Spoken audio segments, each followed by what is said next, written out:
Hello, and you are listening to Bill Murphy's Red Zone podcast.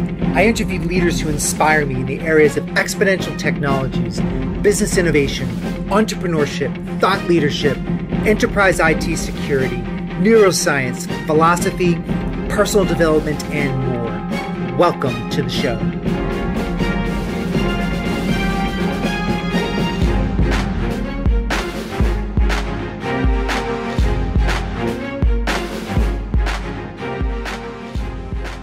Welcome back to the show, everyone. This is Bill Murphy, your host of the Red Zone podcast. I just want to let all of you know, who've been listening to me for a while, that I just completed a Ragnar race. Some of you know what a Ragnar race is. Probably most don't, as I didn't, leading up to a couple weeks ago or a couple months ago. Ragnar is the largest or longest running and largest road racing and competitive relay race program in the country. So what this ended up being is there's different Ragnar races around the country doing different things. Like there's a New Hampshire White Mountains to the Beach race, which is over 200 miles, and you have teams of 8 that are in a van and you rotate runners and you have teams, and that's been a long running circuit from the New Hampshire mountains all the way to the beach. So I know Ragnar is all around the country, possibly even the world. But this one was in West Virginia, the mountains of West Virginia. And we had a team of 8. We had 2 women and 6 men. And there was 3 separate courses in the mountains. One was a 6-mile, 6.5, 4.5, and 3.5 mile loops. And you each had to do a loop totaling 14 miles total over 24 hours. And you just did it as hard as you could. And then you would go sleep or rest in between legs. And I think the biggest challenge, and the reason why I think this makes it most interesting, is that you had to run with a headlamp in the middle of the night, in the middle of the woods of West Virginia. And there's not many people around, if any at all. It's all trees and insects and strange noises. So it was quite a bit of fun. And we had storms ripping through in the middle of the night for about 3 hours, lightning, torrential rain that just soaked us. So we had tents and some cover, but there's just, there's only so dry you can be with driving rain. And they had to put the race on hold, and we had to wait till the lightning passed. So it was a lot of challenges, but I think I love doing these because it does stretch what I think is possible. And I think that for me at least is a very good thing to do. So if y'all are interested, go look at the Ragnar, Google it, and you'll find all the information about it if you happen to be a runner. So today's guest is Chetan Raval, Vice President and Global Head of Information Technology at Nerium International. If you are a woman listening, you will know what Nerium is. It's a skincare product company that had sales totaling over $1 billion as of last year. And Chetan has a very interesting perspective as he comes from India. He immigrated from India and has had a strong background in AI, believe it or not, from the 80s. I mean, artificial intelligence has been around for a while, and we just didn't have the compute power and the data to feed AI to make it useful. But now that has changed. So we talked about his success deploying chatbots, how to leverage partners for proof of concepts, different ways to find and develop expertise. We talked about his obsession with automation and trying to find ways to use technology to automate, and also on how to develop internal skills for develop modeling and predictive analytics capability within your organization. And I think one of the interesting perspectives he brings to this conversation is really asking the question, how can you help your CEO grow the business? So to be a CIO of the future, asking oneself constantly, asking yourself, how can you help your CEO grow the business? So that's enough for my introduction for today. Please enjoy my conversation with Chetan Raval. Well, Chetan, I want to welcome you to the show today. Thank you, Bill. I appreciate you taking time to talk to me this morning. Absolutely. Well, it's a very interesting story I want to share with my audience. So, we're going to talk about innovation and We're going to talk about making a business more transformative and helping establish efficient processes. This is going to be an interesting show for people. And one of the things that I wanted to start off with is kind of the backstory from back in India where you grew up. Can you remember some of the early times when you actually leveraged technology to bring about an innovation or to help back in your home country? Absolutely. So that journey started back when I was in middle school, somewhere around 6th grade or 7th grade. And we had a science fair competition to come up with innovative products. And all the schools, all the middle schools and high schools were competing for different prizes there. And I had always been very enthusiastic about alternative energy sources. So from childhood, that was one of the passions I had. And so thinking about that, I had designed and made a solar cooker to present it in the science fair. That definitely was something I'm really proud of. And I presented that at the science fair. Thankfully, it won the first prize in the city of Vadodara, where I am from. And that actually began my journey into the innovation, so to speak, or automation. Solar cooker was not something that was very prevalent in India at the time. Solar energy was what I thought would be a good way to harvest the energy for cheap or rather free. And I figured, you know what? Let me do something different. Everybody else does so many different things. This was my way of learning something new that I was not really adapt to. And I wanted to do something different. So that's how I started with that. So you were at an early age wanting to do something different and you were motivated to learn. Where did you get that learning from? Was it just native DNA or did you learn that from your family? Did your family encourage you to be a lifelong learner? Yes, absolutely. It was.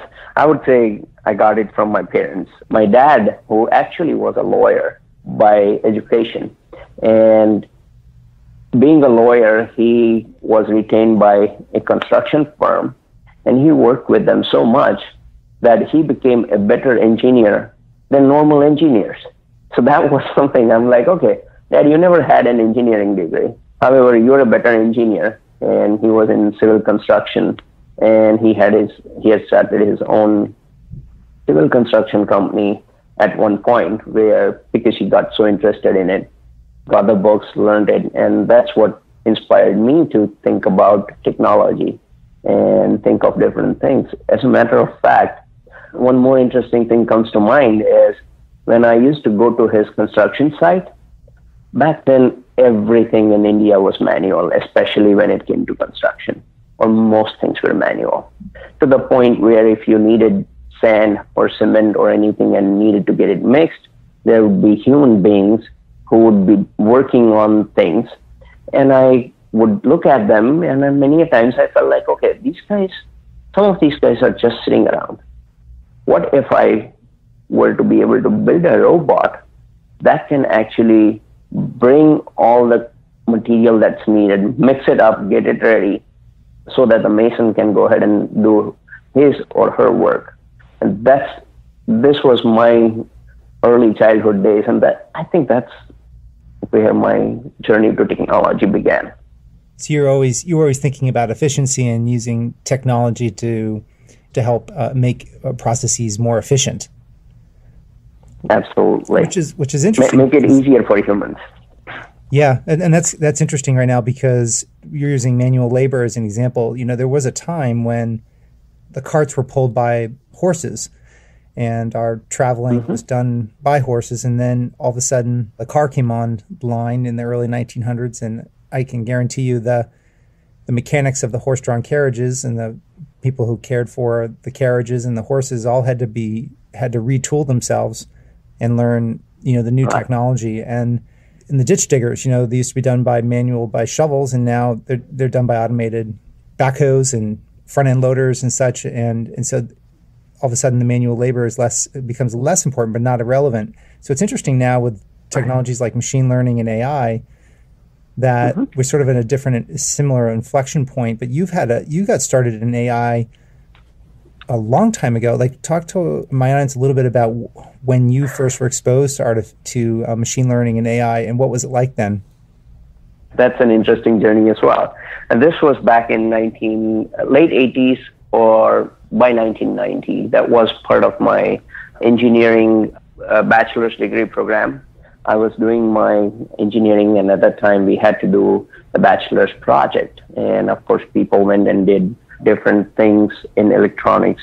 That's my original background. And me, along with a couple of my buddies, we had heard a lot about artificial intelligence.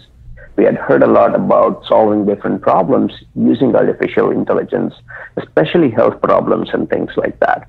Back then, I was more of a technology, not then healthcare and things like that. So at that time, my focus always used to be, how do I solve this business problem? And at that point, we said, and at that time, to give you some perspective, there was no internet, especially not in India. I'm talking about late 80s. So I know even here in US, internet was not there at that time. So anyway, we researched whatever we could and bought some books on Prolog. That was the AI technology at the time. So we Do you say Prolog? Prolog? Prolog? Okay. Yeah. Mm-hmm. That was the programming language that people used. And using Prolog, I was able to build the databases for traveling salesman problem. That's an age-old problem developed back in 1930s. What it goes is, if a salesman is running around in the field and he or she, a salesperson I should say, he or she is out there in the field and gets the notification that so-and-so company in so-and-so town needs you. And at that time, of course, since there were no other better communication tools, people used to travel a lot. And so then we figured, like, let's solve this problem. And we used a couple different algorithms to solve the traveling salesman problem using AI. So the way we would do it is we would build the database, and as the person kept getting more and more requests, it would keep building its own database and then figure out the best way to get this salesperson from point A to point B to point C, and so forth and so on. So based on customer requests, they would come in by the phone, you would fill out the data in the database, and then the salesman could be made to be more efficient as they're traveling from town to town and city to city. Is that what you're saying? Absolutely. Okay. Yes. And optimize their travel time as well as the travel distance so that the salesperson could be as effective as possible. Yeah, people don't realize that AI has actually been around for quite a while. We just didn't have the underlying computing power to really pull it off. That is very true. And with the modern computing power, it's just sky's the limit. You can do amazing things. It's unbelievable. Well, now the thing is, not only didn't have the computing power, but like now in that traveling salesman example, you could take weather patterns into account. You can take, online ordering data plus inbound requests on the CRM system from inbound telemarketing. I mean, you could sort of have, it's just more data available. Doesn't AI need a lot of data? Absolutely. Because at the end of the day, the more data points it has, the better decisions it can make. One of the examples I can think of right off the bat is your delivery trucks for UPS or FedEx or whatever it be. And the delivery trucks, yes, I understand they start at the beginning of the day, but you could even make them more efficient, and especially on a same-day delivery. Now you've got a classic situation where you've got these packages to deliver, and in the meanwhile, if while the driver is out in the field delivering the packages and you got something new and urgent, instead of deploying a brand new driver, you figure out where they are at and alter their route and get them to deliver the package more quickly and more efficiently. So you got out of your bachelor's, and I think from your bio, you ended up in the United States at Indiana University, right? At Indiana State University. Fantastic. Oh, that's where Larry Bird went to school, right? Yes, it's the Larry Bird town and Larry Bird School. Absolutely. I don't know if you were there when he went to. I'm from Boston, so I grew up during the Larry Bird era, the Doug Flutie era, when the Red Sox really were atrocious and the Patriots were atrocious. But we had a bright hope with the battles and the wars between Larry Bird and the West Coast, and it was just great. So anyway, I digress there, but yes, Indiana State, we all knew that story. Yes, and we used to pass by Larry Bird's. He has a big resort out there in Terre Haute, Indiana, so we used to pass by his resort every day going to school. Oh, really? That's fantastic. That's great. Yes. So you made the transition to, when was your first experience or most recent experience of automation, and how you sort of were building this knowledge base since you were a child and went through your bachelor's project and then into the workforce? Do you have an example of like where you were able to take like a large group of tasks being performed and sort of simplify and automate? Could you share with us a little bit about that as an example? Sure, absolutely. Let me give you the latest example. When I joined Nadium, within the first month of me being there, I saw that they were getting ready to roll out brand new products. Can I pause you for a second? What Sure. is Nerium? It just as a general business and from the scope of the business, can you just give my audience a little understanding about kind of what the business is and the kind of the scope of it? Sure, absolutely. So Nadium is a company which is a multi-level marketing company or direct sales company, if you will. And what direct sales means is I like a product, I introduce you to a product, you like the product, you introduce it to 10 of your friends. And of course, when I introduce you to that product, I may get some commissions out of the sale that I make to you, and you in turn would do the same, and so forth and so on. That's why it's called multi-level marketing. And it's a very high touch business, if you will. And they are in 13 different countries, doing the business in 13 different countries right now. And their products typically, or at the time mainly, were skincare products. So anything related to skincare, their main products are age-defying products, wherein, of course, makes you look younger. And they also help you build more businesses, because now when you're selling the product, you're an entrepreneur yourself. My team knew exactly what Nerium did. My entire team, because they're all ladies, and they're like, "Oh, we know Nerium," and I'm like, "Okay, but I've never heard of Nerium." Of course, it's our biggest customers are women, actually. Sure. If you think about it, yeah. And though a lot of men use the products also, but not a lot of them acknowledge it. That's a different story. So that's the Nerium business, and what they do is they go out and sell their products to the customers. And while selling the products, of course, it's a wealth building tool as well. It's a side income generation for people who are in that business. So it makes you look good and brings you money as well. So that's a dual purpose thing. It's a crucible, I would say, for business opportunity. And so at Nadium, we were getting ready to roll out a whole new set of products in a particular country. And at that time, I was brand new to the company, and I saw that they had a team of about 40 people working on changing the products out. They worked on it for about a week or 10 days roughly. And that's when I thought, like, this is just ridiculous. You cannot be operating a multi-million-dollar business, multi-hundreds of million dollars of business in this fashion. It's antiquated. We got to do something about it. And figured out what the nuts and bolts were in rolling those products out. Figured out what's the best way to optimize the processes, and came down to a solution. It was a step-by-step solution. We automated a few pieces first, then automated some of the other pieces, and gradually we came down to a point where at this point they need like 2 people in marketing and biz dev working for less than half a day to roll out the same products. And essentially the nutshell there is, how do we templatize this thing? Making a template out of the thing and giving it to the business where they can do the things themselves without having to wait on IT, without having to deploy IT resources. Why don't we just empower them? And that's the approach I took in order to automate that whole process.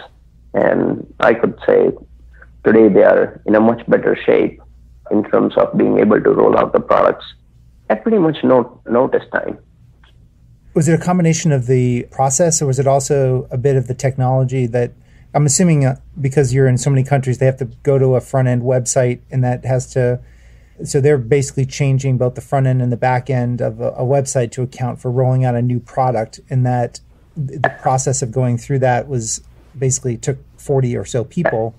And did you have to choose, did you have to re-choose a different technology to do that, or is it just technically a process re-engineering? It was process re-engineering, and some of the things that were being done were technologically antiquated. So that's when I came in and we redesigned the way it was being deployed technologically, where they had the content management system weaved inside of the whole cart on the website and so forth. So one of the things I helped them do was re-engineer that piece of technology. And we separated out the two pieces into microservices so that your cart becomes just pure microservice in itself. And you can call it from anywhere, anytime, and componentize the whole setup that they had. And thereby, your content was just pure content. You do the microservice, get the content from the service, and feed it to the cart and let people choose whatever they want in their cart and so forth. So there was an underlying re-engineering of the platform that we had to do in order to make this possible. Besides, of course, redefining the processes of what was being done at the time originally. Interesting. So that I can see where that would make a huge difference. So now that was in Miriam was almost 100, or I wasn't sure exactly how big it is when you were starting, but I do understand that these businesses can go through periods of really hyper growth, and I imagine that puts an amazing amount of strain on the IT to support this growth. Is that true? That is absolutely true. So Nerium hit $1 billion in cumulative revenue within first 3 years of their existence, I believe, 3, maybe 4. So you could imagine the type of support that was required from IT, because at the end of the day, this whole business is pure sales and most of it is online. So IT is the backbone for the whole business, and you need to support it in things you would not even have imagined where IT would come into play and help the business grow and run. So, yep, overall, they had been doing at the time $600 million a year in revenue. You said 600 million?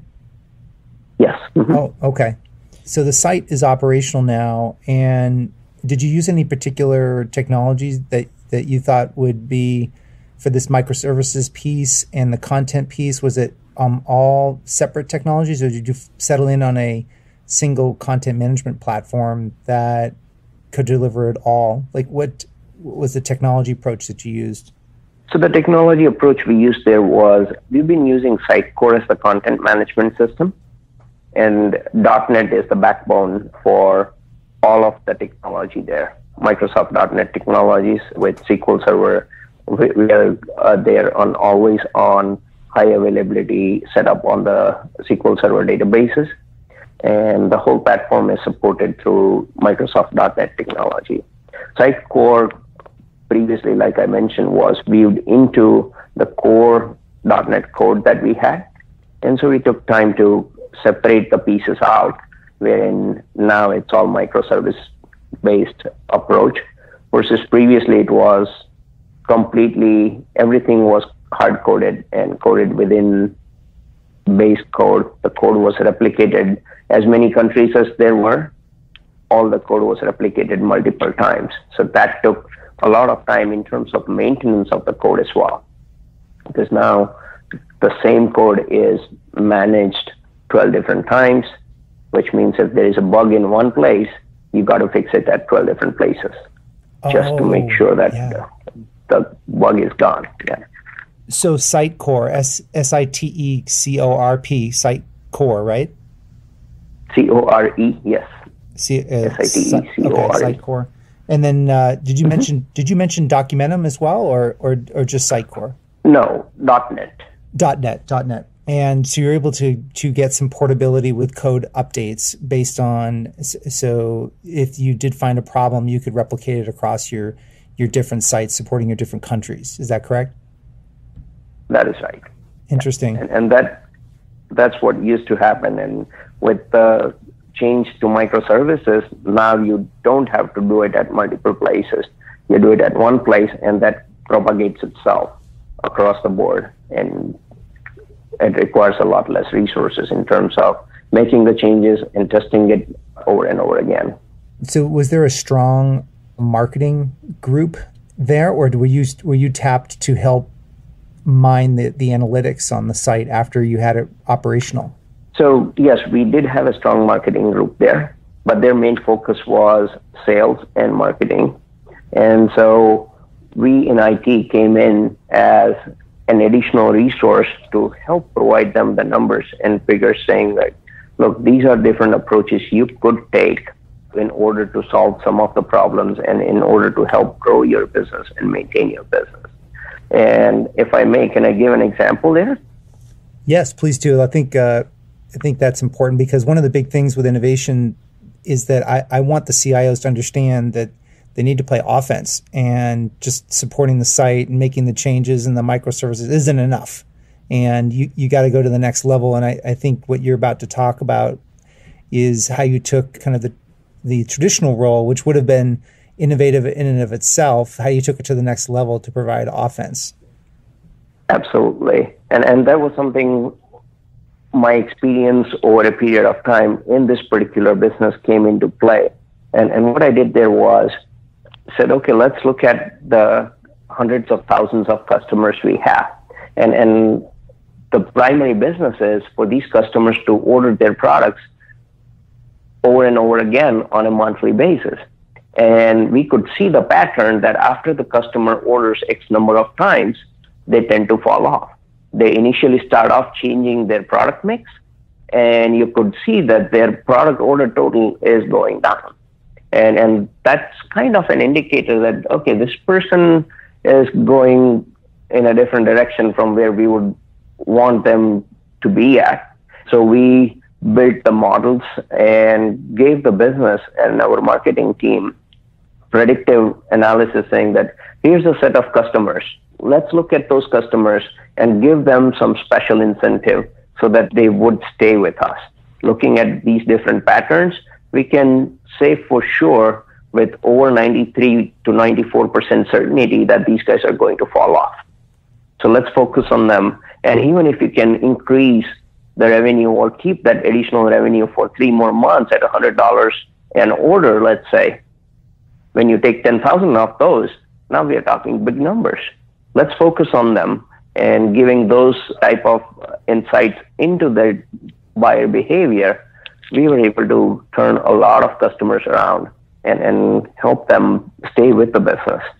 So how did you find those needle in the haystack opportunities? So clearly there was a strong marketing department and sales department, otherwise sales wouldn't be skyrocketing. But what technologies did you deploy? What thinking did you deploy to find those opportunities? Did you go back to your machine learning background? Like, how did you decide where you were going to focus? Sure.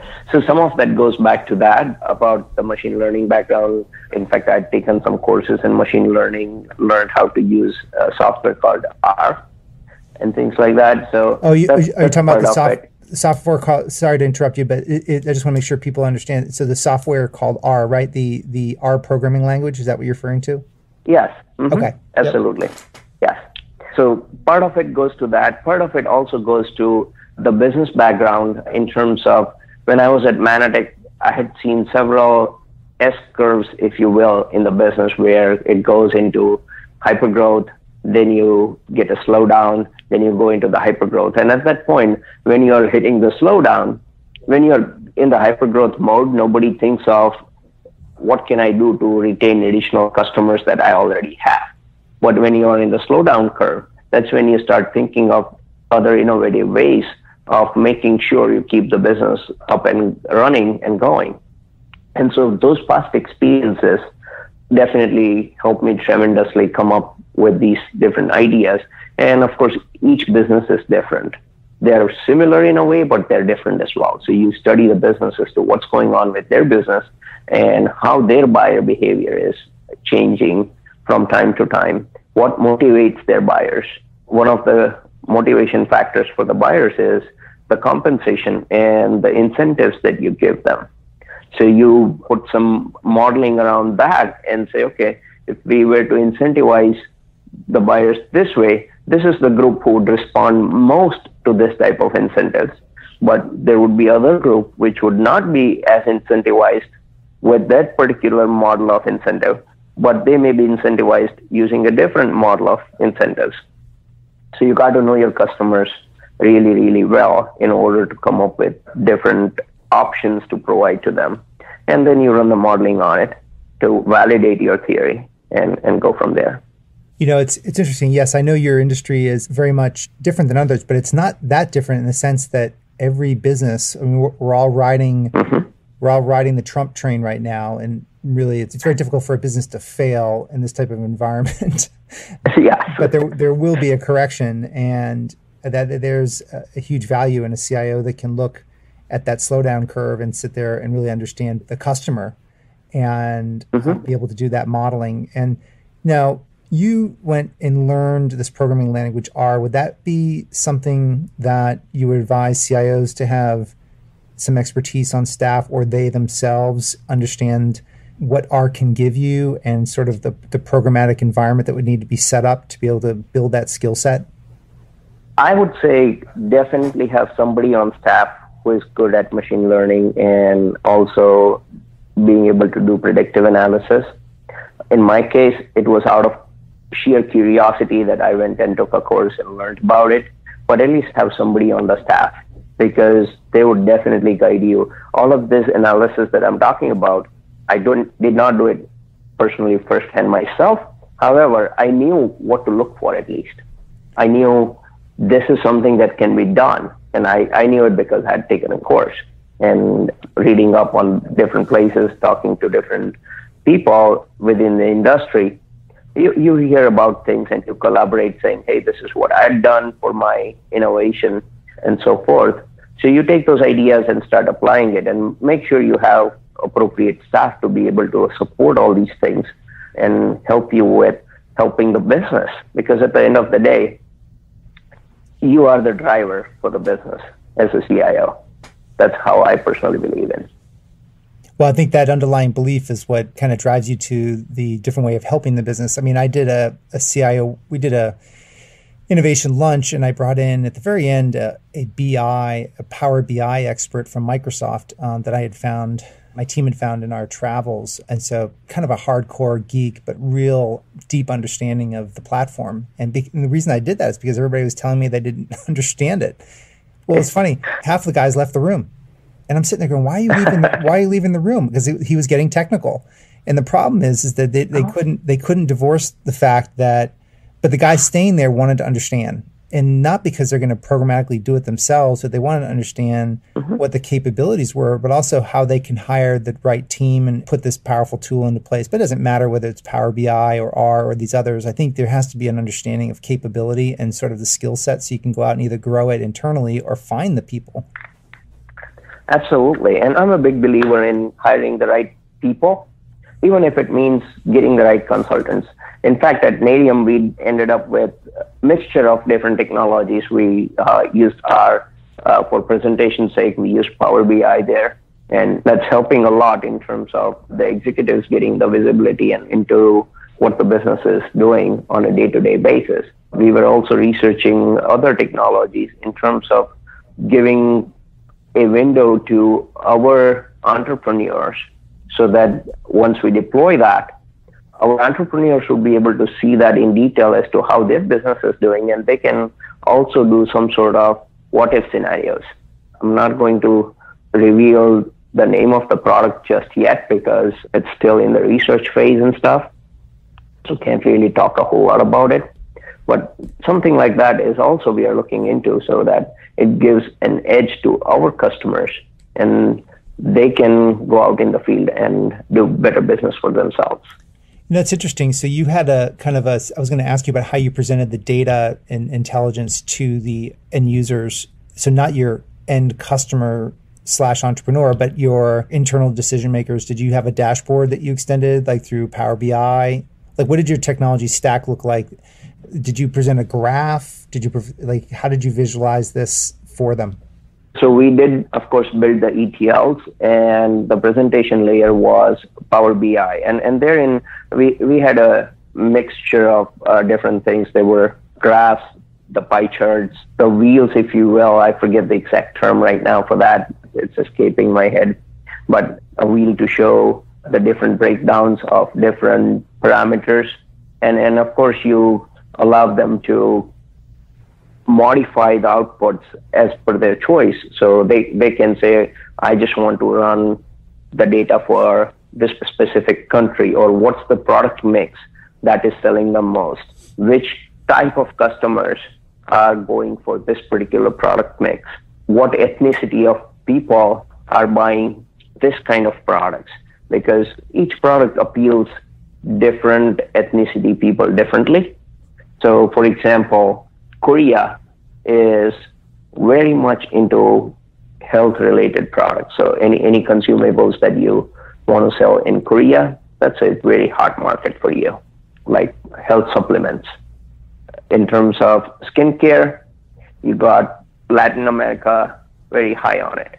So things like that. So it allows them to play. And then this was all Power BI presentations, wherein they could mix and match the results and play with the data, and of course get it in the tabular format if they would like, or pull up the graphs as they wish.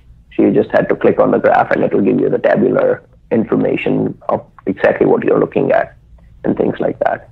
It's interesting. So you had both externally facing, so that people that were buyers, consumers, and the entrepreneurs could see the impact of their business constituents that they reported to them, and then you have internally folks at corporate that were able to use those as well. Yes, absolutely. And you have to do that both. Right. I imagine you would. And then did you feel that, well, let me ask you this, a general statement is are chatbots kind of a hoax right now, or do they actually work? Very good question. Yes, they do actually work. Now, it depends on how much intelligence you want to build into it, how much investment you want to make into it, but they do work. I have done it. I have, as a proof of concept, it all started as a proof of concept. I had read about it and I ran into a guy, not an ADM employee, but outside in one of the conferences. I ran into the guy and said, he was talking about it, and they said they were working on that technology. And this was a couple of years ago I'm talking about. And that piqued my interest. I'm like, you know what? If I can have a machine do the mood analysis of the customer on the other end, how cool would that be? So I sat with him, said, okay, can you do a proof of concept for me? I would like to introduce this to my business. And of course, the guy was really willing to do that. And together we put a plan together, brought in the people from our customer service department, worked with them to develop possible areas of opportunities, what would be our largest call volume, which areas where they were getting the heaviest focus on, and so forth and so on. Identified those, developed the algorithms for answering those questions, and we deployed that. And that was a huge success. That allowed our customer service team to free up about more than 20%, I would say about 25% of their task force to use it towards other more complex situations where a human had to be involved and there were no other options, because the human would need to do the research on the question that they were talking about and come back with the solutions or answers for the customer. So, but at least this allowed us, and based on the mood meter, as we called it, based on the mood meter, the chatbot would go ahead and transfer the call over to the agent so that the agent can take a better care of the customer. But yes, it is not a hoax. It is there. It's a matter of time when it gets more refined and gets better developed. It's pretty soon, I would say, we'll be talking to a lot of computers. Not that we're not. Right. Not that we're already. So basically, your chatbot, this is not voice, like it's not listening into an actual voice call and measuring mood. It's actually text-based mood. It's all text-based. Say it again? Yeah. Okay. So it is. Yes. Okay. So it's text-based mood analysis of the situation, and then it can transfer right away to human being for up-level support, more advanced problem solving and such. Absolutely. Interesting. And then on the back end, did you have to develop that capability, or did you use like either Cortana through Microsoft, or did you use like IBM's Watson? We used IBM Watson there because this company that I partnered with, and it's interesting because there are people out there in the marketplace who would be willing to do these kind of proof of concepts with you. I partnered with these people, and they initially gave me a quote, and I said, you know what? Look, I know you want to get into our company. Here's the deal. Why don't you get this proof of concept for me free of charge? And if this goes well, you got my commitment that we'll work with you for future endeavors. And those guys were willing to invest their time. And of course, we were investing our time in terms of giving them the knowledge of what exactly we would need, how we were going to do this, and so forth and so on. So it was a win-win partnership for us, is the way I see it. So there are a lot of companies out there who would be willing to make investments for you so that in future they can work with you. Oh, I agree with that. Here. Yeah, I mean, you're the second. I have a customer of mine who launched, it was more of a complete, well, it's AI. They're launching an AI project / machine learning, and there was a whole stack of technology they needed to master, and just no way they were going to do this in sub 5 years. So they had to use a consultant to scale them into it and do it with a POC that led to a paid engagement. The other way to do it is going to meetup.com and just searching for these skill sets, because there's some real incredibly bright folks that are meeting to share ideas, and they're just in their own little communities and just sit in the back of the room and meet these folks. And it's amazing. They'll come in and help you kickstart projects and such. Absolutely. Yep. There are Slack channels out there wherein you can get this kind of information and participate there and be a lot more productive for the business. Oh, a Slack channel. That's a good point. I hadn't actually thought about that. Well, that's a great idea. I'm going to put that on the blog as well. This is great. Is there anything else as we wrap up? I think you have some really interesting stories you shared. Is there anything else that you think would be useful for my audience to hear about your approach to innovation as we wrap up our conversation today? One of the things I would want to definitely reiterate is, as the technology leader in the current day and age, we are not just the technology leaders. We are the business builders, if you will. We help drive the business. We help the business grow. So we should start thinking about and getting out of our shells, honestly. I know it's an uncomfortable zone, but we got to get out of it. And we got to go out there and help our CEOs grow the business. Because at the end of the day, that's going to be something that's going to help us grow as individuals as well. So I think that's going to be the title. That's going to be the title of this whole episode. It's going to be "Help Your CEO Grow the Business." Okay, that's interesting. Yeah, that's pretty cool. Well, because I think that, and I honestly believe the CIO needs to believe. They don't necessarily have to have the goal, but they have to believe they could be the CEO if they wanted to. And absolutely. And I think that we're going to see more and more technology leaders taking that top spot as we go along. And it's going to start with them believing that, it may be the top spot for people is the COO, or maybe it's the CEO, or maybe it's not. But ultimately, I think once the belief is there, then it's no longer a goal just to have a seat at the table. I think it's when you're at the table, what do you say? And if you're focused on the CEO winning big time, I think that's a great way to focus on being the best high performance CIO you can. Absolutely. And one of the other things I've noticed, and I've heard this from, in fact, the CEO, co-CEO at Narium, and she is a great communicator. Deb Heiss, that's the co-CEO, and I totally agree with her. She says that, you know what, your technology guys are not necessarily the best CEOs. The best CEOs are the best communicators. So us technology folks, we need to start looking into how do we communicate our ideas better. I know I'm not there. I still want to keep learning more around communication as well, because that's extremely important. And so the last thought to the fellow CIOs, hey, let's learn how to communicate better, because the best communicators are always the most successful CEOs. Those are the people who corral their teams and lead their teams into success. I love that. That's a great leadership statement. How to communicate ideas better, or question. Well, Chetan, this is a really fascinating, fun conversation. It's going to be really useful and helpful to my audience, and I appreciate you for your time today. Thank you, Bill. Thank you for taking time to talk to me. It has just been a sheer pleasure.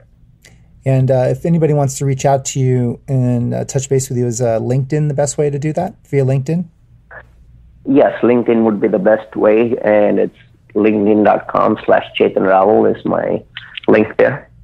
I'll make sure that goes on our blog post for this episode. So until next time, Chetan, enjoy the hot weather down in Texas, and we'll talk to you soon. Absolutely. I'd look forward to that. Thank you so much, Bill, for taking time. So there you have it. This wraps another episode of Bill Murphy's Red Zone podcast. To get all the relevant show notes, please go to our blog at www.redzonetech.net/podcast. Additionally, make sure you go to iTunes and leave your comments in iTunes about the show. This helps our show rankings enormously, and it helps support the show. Until next time, I appreciate you very much for listening. Thank you.